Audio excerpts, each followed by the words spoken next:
Hello दोस्तों, मैं आज श्रीमद् भागवत गीता की तीसरा अध्याय आपको सुनाने वाला हूँ। एंड वीडियो अच्छे लगे तो लाइक करना, कमेंट करना एंड अपने दोस्तों में शेयर करना। ये श्रीमद् भागवत गीता है। मैं तीसरा अध्याय पढ़ने जा रहा हूँ। एक बार श्री राधे राधे। इसमें श्री भगवान बोलते हैं, रजो गुणों से उत्पन्न हुआ यह काम ही क्रोध है। यह बहुत खाने वाला अर्थात भोगों से कभी न आधाने वाला और बड़ा पापी है। इसको तू ही इस विषय में बैरी जान। श्री कृष्ण भगवान अर्जुन को समझा रहे हैं श्रीमद् भागवत गीता में। प्रश्न करते हैं श्री अर्जुन, काम और क्रोध इन दोनों पदकों के साथ दो एस पदके का प्रयोग क्या भाव है? श्री कृष्ण भगवान अर्जुन को समझाते हैं।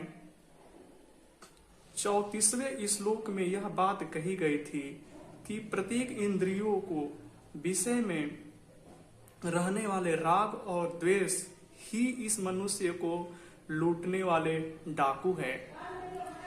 इन्हें दोनों को स्थूल रूप काम क्रोध और यह भाव दिखलाने के लिए तथा इन दोनों में भी काम प्रधान है। श्री कृष्ण समझाते हैं कि जो काम और क्रोध ये डाकुओं और मनुष्यों के तुलना से लिया गया है, यह भाव दिखलाने के लिए तथा इन दोनों में भी काम प्रधान है, क्योंकि यह राग का स्थूल रूप है। इसी से क्रोध की उत्पत्ति होती है। यह दिखलाने के लिए कामः और क्रोधः इन दोनों पदकों को ऐसा पाद का प्रयोग किया गया है। काम की उत्पत्ति राग से होती है। इस कारण रजोगुण समृद्ध विशेषण काम पद के संबंध रखता है। श्री अर्जुन प्रश्न करते हैं, यदि काम और क्रोध दोनों ही मनुष्यों के शत्रु है तो फिर भगवान ने पहले दोनों के नाम लेकर फिर अकेले कामों के ही शत्रु समझने के लिए कैसे कहा? यहाँ पे श्री अर्जुन ने कृष्ण को पूछते हैं। श्री कृष्ण ने अर्जुन को समझाते हैं सरल भाषा में, हे अर्जुन, पहले बतलाया जा चुका है कि काम से ही क्रोधित की उत्पत्ति होती है। अतः काम के नाश के साथ ही उसका नाश अपने आप ही हो जाता है। इसलिए भगवान ने इस प्रकार कि इसके बाद केवल काम का ही नाम लिया है, परंतु कोई यह न समझ ले कि पापों के हेतु केवल काम ही है, क्रोध का उनमें कुछ ही संबंध नहीं है। इसलिए प्रकरण के आरंभ में काम के साथ क्रोधों को भी गिना गया है। श्री कृष्ण अर्जुन को ये समझाते हैं कि काम और क्रोध में दोनों में अंतर बताते हुए कहते हैं, रजोगुणों से राग की उत्पत्ति होती है और राग से रजोगुण की, अतः इन दोनों का ही एक ही स्वरूप माना गया है। इसलिए काम की उत्पत्ति के दोनों ही कारण है। कहने का अभिप्राय यह है कि इसमें ही दिखलाया गया है कि यह काम भोगों को भोगते भोगते कभी तृप्त नहीं होता है। जैसे घृत और ईंधन से अग्नि बढ़ती है, उसी प्रकार मनुष्य जितना ही अधिक भोग भोगता है उतना ही अधिक उसकी भोग तृष्णा बढ़ती जाती है। इसलिए मनुष्यों को कभी भी न समझना चाहिए कि भोगों का प्रलोभन देकर मैं साम और दान नीति से काम रूप बैरी पर विजय प्राप्त कर लूं। इसीलिए तो दंड निकता ही प्रयोग करना चाहिए। श्री कृष्ण अर्जुन जी को समझाते हैं कि हे अर्जुन, इसमें यह भाव दिखलाया गया है कि सारे अनर्थ कारणों का काम ही है कि मनुष्यों को बिना इच्छा पापों से नित्य रखने वाला न तो प्रारंभ और न ही ईश्वर ही है। यह काम ही इस मनुष्य को नाना प्रकार के भोगों को आश्वस्त दिलाता है। अर्जुन ने फिर श्री कृष्ण से प्रश्न करते हैं, हे श्री कृष्ण, इसकी तो तू इस विषय में बैरी। श्री कृष्ण कहते हैं, सभी प्राणी प्रकृति को प्राप्त होते हैं, अर्थात अपने स्वभाव के प्रसव और कर्म करते हैं। ज्ञानवान भी अपनी प्रकृति के अनुसार चेष्टा करता है, फिर इसे किसी का हट क्या करेगा। श्री कृष्ण अर्जुन को समझाते हैं कि सभी प्राणी प्रकृति को प्राप्त होते हैं। इसमें भाव यह दिखलाया गया है कि जिस प्रकार समस्त नदियों का जल स्वाभाविक होता है, समुद्र की ओर बहता है, उसके प्रवाह को हठ पूर्वक रोका नहीं जा सकता है, उसी प्रकार समस्त प्राणी अपनी अपनी प्रकृति के अधीन होकर प्राकृतिक के प्रवाह में पड़े हुए प्रकृति की ओर जा रहे हैं। इसीलिए कोई भी मनुष्य हठ पूर्वक सर्वथा कर्मों का त्याग नहीं कर सकता है। हाँ, जिस तरह नदियों के प्रवाह को एक ओर से दूसरी ओर घुमा दिया जाता है, उसी प्रकार मनुष्य अपने उद्देश्य का परिवर्तन करके उसी प्रवाह की चाल को बदल सकता है।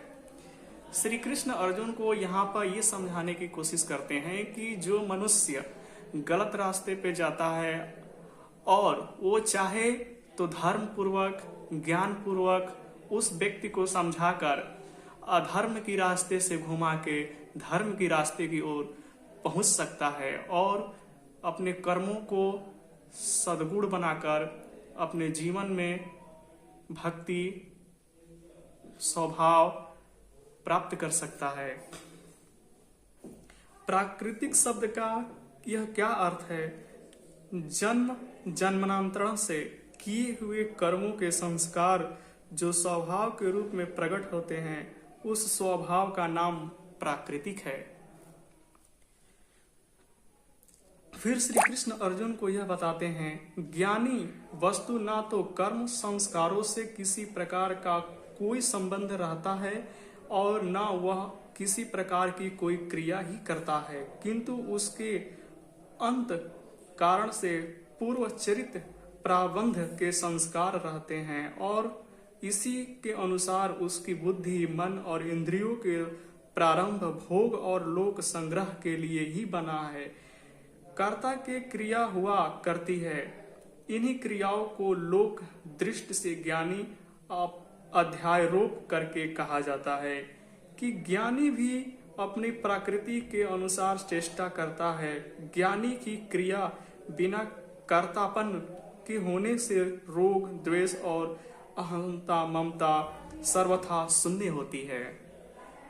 अतः चेष्टा मात्र ही उनकी संज्ञा कर्म नहीं, यह भाव दिखलाने के लिए चेष्टों से क्रिया का प्रयोग किया गया है। और श्री कृष्ण समझाते हैं कि ज्ञानी का जब अंत कारणों से संबंध नहीं रहता है, उसमें होने वाले विकारणों के सद्गुण संबंध कैसे रह सकता है, किंतु यह अंत क्रिया भी अत्यंत पवित्र हो जाता है। निरंतर परमात्माओं का फल स्वरूप एक चिंष्टा है। और श्री कृष्ण अर्जुन को समझाते हैं कि हे अर्जुन, जो हमारे शरीर की आत्मा है वो ना कभी मरती है, ना कभी जलती है और ना कभी नष्ट होती है। जो इंसान मरने के बाद उसकी आत्मा उसके शरीरों से निकलकर लोक धाम में पहुंचती है, तो वह अपने परमात्माओं से मिलाप करती है। और श्री अर्जुन ने कृष्ण को पूछते हैं कि आत्मा न जलती है, न मरती है, न कटती है, पर ऐसा क्यों? श्री कृष्ण ने ये साधारण रूप से बताए हैं अर्जुन को। अतः सचित्र विवाह कर्तव्यों के कारण आचरण करते मन और इंद्रियों को बस विषयों का संयोग वियोग होते समय किसी भी वस्तु प्राणी क्रिया या घटना में प्रिय और अप्रिय भावना के सिद्ध असिद्ध और जय पराजय लाभ हानि आदि में संभाव से युक्त रहना ताकि भी हर्ष शोक न करता, यही राग द्वेष और वशों में ना होने, क्योंकि राग द्वेष के वश में होने की ही मनुष्य सबसे विषम बुद्धि होकर अंतः कारणों में हर्ष शोक आदि विकार हुआ करते हैं। अतः मनुष्यों को परमेश्वर की शरण ग्रहण करके इन राग द्वेषों को सर्वथा अतीत होना चाहिए और आत्मा हमारे शरीर में कहाँ रहती है। श्री कृष्ण ने अर्जुन को बताते हैं कि हे अर्जुन, हमारी आत्मा ये भ्रिकुटी के अंदर रहती है, जो हमारी ज्ञानेंद्रियों और श्वासों को और हमारे शरीर को संचालित करती है। अगले अध्याय में श्री कृष्ण समझाते हैं अर्जुन को, हे अर्जुन, अपने धर्म में तो मरना ही काल्पना कारण है। इसे दिखलाया गया है कि यदि स्वधर्म पालन में किसी तरह की आपत्ति न आवे और जीवन भर मनुष्य उसका पालन कर ले तो अपने भावना अनुसार स्वर्ग की या मुक्ति की प्राप्ति हो जाती है। इसमें तो कहना ही क्या है। किसी प्रकार की आपत्ति आने पर वह अपने धर्म से न टिके और उसके कारण उसका मरण ही हो जाए तो वह मरण भी उसके लिए कल्याण करने वाला हो जाता है। इतिहासों की पुराणों में ऐसे बहुत उदाहरण मिले हैं, जैसे कि राजा दिलपने ने छत्र धर्म का पालन करते हुए एक गौ को बदले में शरीर सिंह को समर्पित करने की अभिष्ट प्राप्त किया है। राजा शिवी ने स्वधर्म का पालन करने के लिए एक कबूतर के बदले में अपने शरीर का मांस बाजों को देकर मरना स्वीकार कर लिया।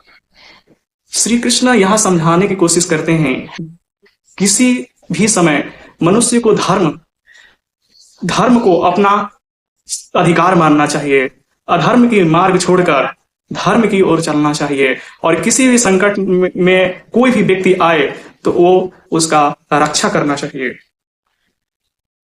अगले अध्याय में श्री कृष्ण समझाते हैं, इसके धर्म का पालन यदि सुख पूर्वक होता हो तो भी मनुष्य भय देने वाला है। क्षुद्र और वैश्य यदि अपने से उच्च वर्णों का धर्म का पालन करने के लिए उच्च वर्गों से अपनी पूजा कराने के कारण और उनकी विच्छेद करने के दोषों को कारण में पाप के भागी बन जाते हैं तो फलतः उनके नगड़ भोगना पड़ता है।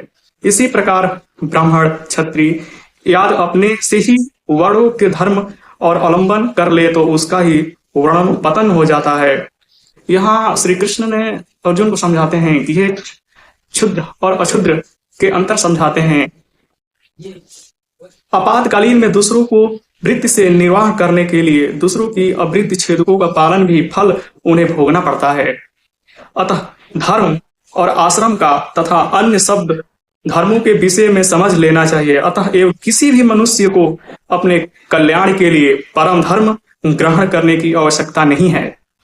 अतः दूसरों का धर्म देखकर चाहे कितना भी गुण संपन्न क्यों ना हो, अतः इसका धर्म और उसी के लिए दूसरों के लिए तो वह भाव दिखलाने का कल्याण कारक नहीं है। श्री कृष्ण अर्जुन को यह समझाना चाहते हैं कि धर्म और अधर्म में अंतर यह समझाते हैं कि जो धर्म की मार्ग पर चले वो सद्गुण को प्राप्त कर ले और हमेशा मनुष्य को धर्म के मार्ग पर ही चलना चाहिए।